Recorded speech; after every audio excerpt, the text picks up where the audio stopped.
नमस्कार दोस्तों, हर्षित द्विवेदी एजुकेशन द्वारा बनाया मॉक क्वेश्चंस फॉर प्रीलिम्स 2021 में आपका स्वागत है। मेरा नाम है विनीत सागर। 7 मई 2021 का इंपॉर्टेंट क्वेश्चंस चेक करते हैं। आगे जाने से पहले लेक्चर पर लाइक का बटन जरूर दबाइएगा। चैनल को अब तक सब्सक्राइब नहीं किया हो तो सब्सक्राइब भी कीजिएगा। हमें सपोर्ट करने के लिए आप चैनल के मेंबर बन सकते हो ज्वाइन बटन के थ्रू। आज का question number 1, consider the following organisation और cooperation: North Atlantic Treaty Organization, Permanent Structured Cooperation. Which of the following countries are not members of the above mentioned multilateral groupings? Video post कीजिए और answer बताइए। I hope आपने answer किया होगा। Now the answer is option B, Germany, Greece and Denmark. देखिए दोस्तों, एक question answer करने के लिए आपको ये पता होना चाहिए नॉर्थ अटलांटिक ट्रीटी ऑर्गेनाइजेशन में कौन कौन से मेंबर कंट्रीज है एंड परमानेंट स्ट्रक्चर्ड कोऑपरेशन में कौन कौन से मेंबर कंट्रीज है। वैसे हर्षित सर ने सुबह डेली न्यूज़ में परमानेंट स्ट्रक्चर्ड कोऑपरेशन से रिलेटेड एक न्यूज़ कवर किया था। इसमें ये न्यूज़ आया था United states, Canada and Norway latest join करेंगे परमानेंट स्ट्रक्चर्ड कोऑपरेशन में। बेसिकली ये यूरोपियन कंट्रीज के कोऑपरेशन आप बोल सकते हो। अब देखिए दोनों का मेंबर कंट्रीज कौन कौन से हैं, ये पॉज करके आप लोग पढ़ लीजिएगा। मैं पीडीएफ भी प्रोवाइड कर लूँगा वैसे। अब देखिए दोस्तों, ये जो यूरोपियन कंट्रीज है, टोटल 25 यूरोपियन यूनियन का मेंबर स्टेट्स है, ठीक है। तो इसमें डेनमार्क नहीं है जो हमारा स्टेटमेंट में था, और नाटो में तो आपको पता ही है European countries plus United states है, ठीक है। नाटो में टोटल 30 मेंबर कंट्रीज है, ये भी ध्यान दीजिएगा। अब देखिए, so answer will be Germany, Greece and Denmark. इसमें डेनमार्क जो है परमानेंट स्ट्रक्चर्ड कोऑपरेशन का मेंबर नहीं है। बाकी जितने भी लिखा है दोस्तों, सारे countries NATO plus permanent structured cooperation का मेंबर कंट्रीज है, right. Question number 2, which of the following are sub heads of finance commission grants. Video post कीजिए और आंसर बताइए। आई होप आपने आंसर किया होगा। Now the answer is option D, 1, 2, 3 and 4। चारों जो है दोस्तों फिनेंस कमीशन जो ग्रांट्स देते हैं स्टेट्स को, इसका सब हेड्स है। ये न्यूज़ सुबह हर्षित सर ने कवर किया था। न्यूज़ तो यह आया था दोस्तों, डिपार्टमेंट ऑफ एक्सपेंडिचर जो मिनिस्ट्री ऑफ फिनेंस के अंदर आता है, उन्होंने सेकेंड मंथली इंस्टॉलमेंट दिया है पोस्ट डेवल्यूशन रेवेन्यू डेफिसिट का, टोटल 9,871 करोड़ 2021-22 के फिनेंशियल ईयर के लिए। अब देखिए, इसके रिगार्डिंग अलग से एक पीपीटी ऑलरेडी बन चुका है। उस पीपीटी में फिनेंस कमीशन क्या क्या ग्रांट देते हैं, कब कब देते हैं, इसके क्राइटेरिया क्या है, वो सबके बारे में होलिस्टिकली कवर किया है। शाम तक वीडियो अपलोड हो जाएगा, आपको सब कुछ समझ में आ जाएगा। अभी के लिए आप इतना ही समझिए, जो फिनेंस कमीशन के रिकमेंडेशन के बाद सेंटर जो ग्रांट्स देते हैं स्टेट्स को, वो 4 सबहेड में आप डिवाइड कर सकते हो।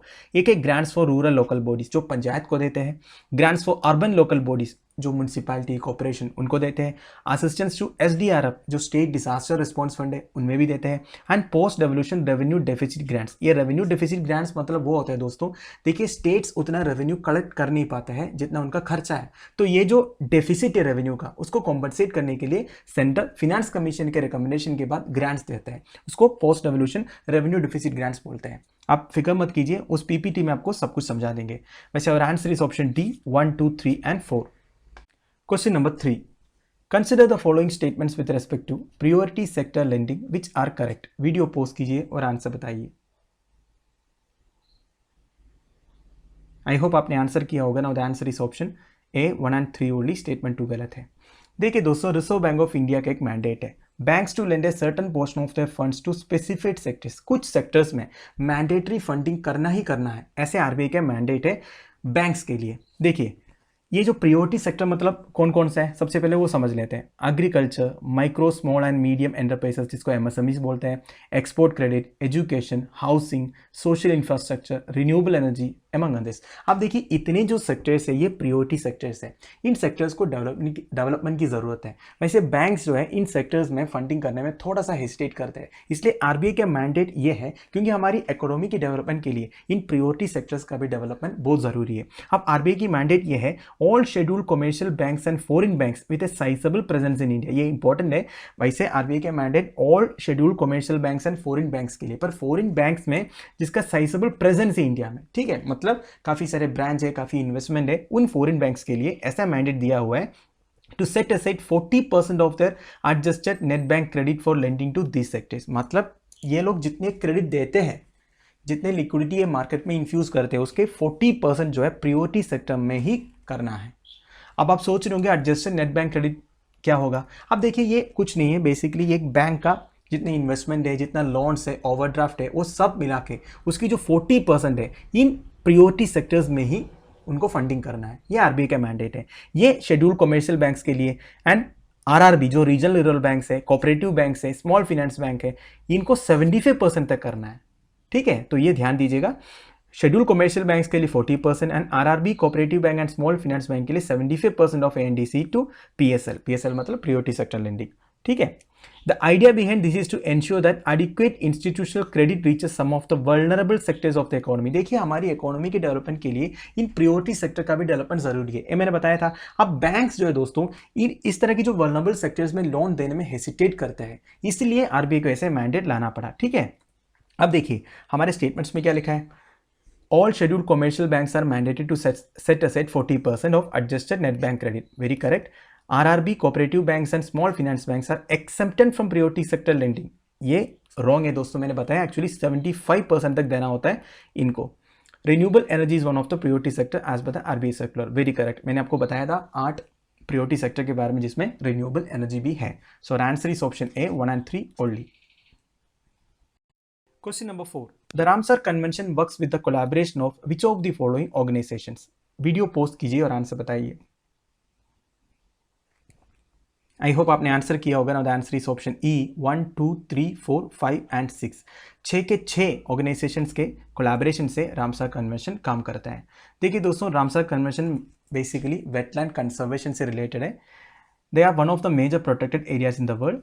There are currently over 2,400 Ramsar sites in the world. ठीक है, टोटल एरिया है 2.5 मिलियन स्क्वायर किलोमीटर्स का। दुनिया का सबसे पहला रामसर साइट 1974 में आइडेंटिफाई किया था ऑस्ट्रेलिया में, Cobourg Peninsula. United Kingdom has the world's largest number of Ramsar sites 175। ये जो 175 नंबर है ये चेंज भी हो सकता है, एग्जामिनेशन से पहले ऐसे स्टैटिस्टिकल डेटा को अपडेट करना ज़रूरी है। अब देखिए, इंटरनेशनल वेटलैंड डे मनाते हैं February 2 को, क्योंकि February 2 को ही रामसर कन्वेंशन साइन हुआ था। ठीक है, 1971 में। वैसे दोस्तों, रामसर कन्वेंशन नाम कहाँ से आया? एक्चुअली रामसर एक सिटी है ईरान में। ठीक है, उधर ही ये कन्वेंशन साइन हुआ था, इसलिए इसका नाम जो है रामसर कन्वेंशन है। राइट, हमारे देश में इंडिया में टोटल 42 रामसर साइट्स है। ठीक है, जहां वेटलैंड से उसको कंजर्व करते हैं। अब देखिए, आप मुझे कमेंट बॉक्स में ये बता दीजिए कि हमारे देश में सबसे latest Ramsar site of wetland convention कौन सा है? 42nd Ramsar site. ठीक है, ये दिसंबर 2020 में डिक्लेयर किया था, एक क्लू दे दिया। अब देखिए, Ramsar convention works with collaboration of following organisations. कौन कौन सा? International union for conservation of nature, bird life international, international water management institute, wetlands international, wild foul and wetland trust and WWF international. देखिए दोस्तों, जब wetland conserve करते हैं ना, उसमें जितने बायोडाइवर्सिटी है उसको भी कंजर्व किया जाता है, इसलिए इतने सारे कोलैबोरेशन है ये जो रामसर कन्वेंशन में। So answer is option E 1, 2, 3, 4, 5 and 6। Question number 5. The selection committee for the appointment of Chief Information Commissioner is headed by the। Video post कीजिए और आंसर बताइए। आई होप आपने आंसर किया होगा ना। The answer is option C, the prime minister of India.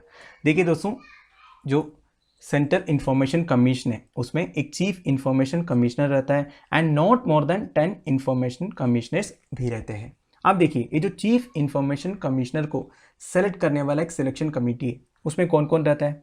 Prime minister chairperson है, leader of the opposition in Lok Sabha है and एक union cabinet minister nominated by the prime minister. तो इतने मेंबर्स है सिलेक्शन कमेटी में, और ये जो सिलेक्शन कमेटी का चेयरपर्सन कौन है? Prime minister of India. तो आंसर इज ऑप्शन सी। तो दोस्तों, हमारे डेली 5 मॉक क्वेश्चन इधर खत्म हो रहे हैं। कल एक क्वेश्चन पूछा था, what is a soil horizon? Answer is option B, a layer of soil. काफी स्टूडेंट्स ने सही आंसर बताया था। एक्सप्लेनेशंस में से नमिता, सूर्यदीप, अभयराज, सौरव, प्रीति, मानसिंधु, राजेश्वरी, अजित, साहिल, सचिन, श्रावणी, आर्यन एंड प्रियंका ने बहुत अच्छी तरह एक्सप्लेनेशन दिया है। पर एक बात है दोस्तों, आप इतना लंबा मत लिखिए। जैसे नमिता, सूर्यदीप, श्रावणी, इन्होंने बहुत डिटेलली एक्सप्लेन किया है, बहुत अच्छी बात है, पर आप बस आंसर बताइए and crisp and short points provide कीजिए। राइट, जैसे मानसिंधु, साहिल, सचिन, आर्यन इन्होंने प्रोवाइड किया है। राइट, तो congratulations to all of you, thanks for the participation. आज का क्वेश्चन देख लीजिए। लिटरली मीन्स डिवाइन विंड और spirit wind were a part of the Japanese special attack units of military aviators who flew suicide attacks for the Empire of Japan against Allied naval vessels in the closing stages of Pacific campaign of World War II, intending to destroy warships more effectively than with the conventional air attacks. By which name these attacks are known? इस question का answer आप मुझे comment box में बता दीजिएगा। तो दोस्तों, video में इधर फिनिश कर रहा हूँ। मैं उम्मीद करता हूँ मेरी वीडियो से आपका यूज़ हो रहा है, कुछ सीखने को मिल रहा है। आप लोगों की वैल्यूएबल सजेशंस एंड कमेंट्स आप मुझे बता दीजिएगा कमेंट बॉक्स के थ्रू। लेक्चर की PDF एज यूजुअल आपको टेलीग्राम चैनल में मिल जाएगा, जिसका लिंक नीचे प्रोवाइडेड है। Thank you for watching, bye bye, have a nice day.